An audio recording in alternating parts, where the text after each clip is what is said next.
Toby's tightrope. The manager spoke to Mavis severely. You are a very naughty engine. You have no business to go jauntering down Toby's line instead of doing your work up here. It's that Toby, protested Mavis.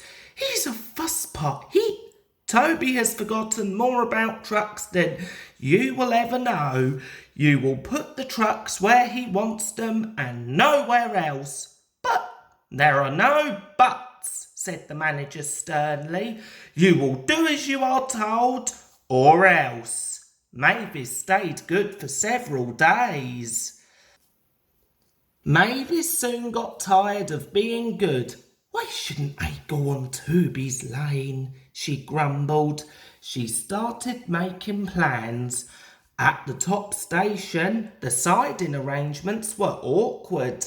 To put trucks where Toby wanted them, Mavis had to go backwards and forwards, taking a few at a time.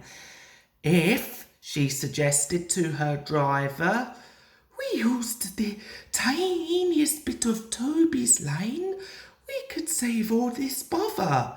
Her driver, unsuspicious, spoke to the manager, who allowed them to go as far as the first level crossing. Mavis chuckled, but she kept it to herself. Frost hindered work in the quarry, but a thaw made them busy again. More trucks than ever were needed. Some trains were so long that Mavis had to go beyond the level crossing. This gave her ideas and a chance to go further down the line without it seeming her fault. Can you keep a secret? She asked the trucks.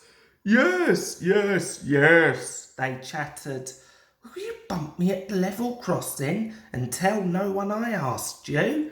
The trucks were delighted and promised.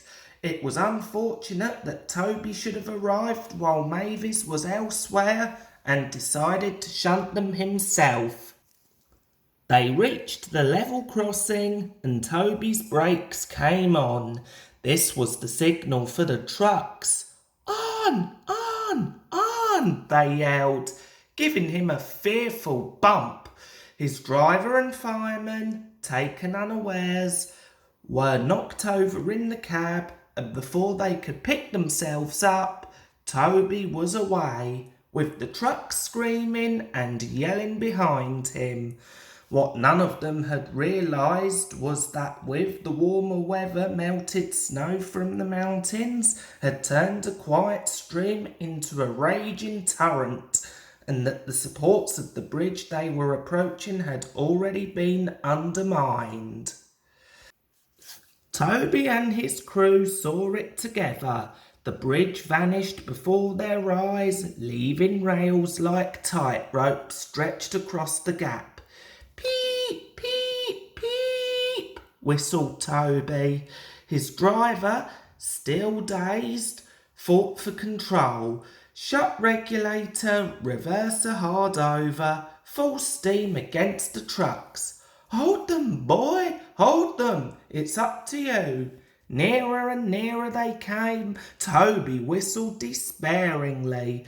Though their speed was reduced, braking was still risky, but it was all or nothing now.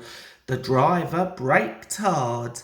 Toby went into a squealing slide, groaned fearfully, and stopped still on the rails, but with his wheels treading the tightrope over the abyss. Mavis was horrified. She brought some men who anchored Toby with ropes while she pulled the trucks away.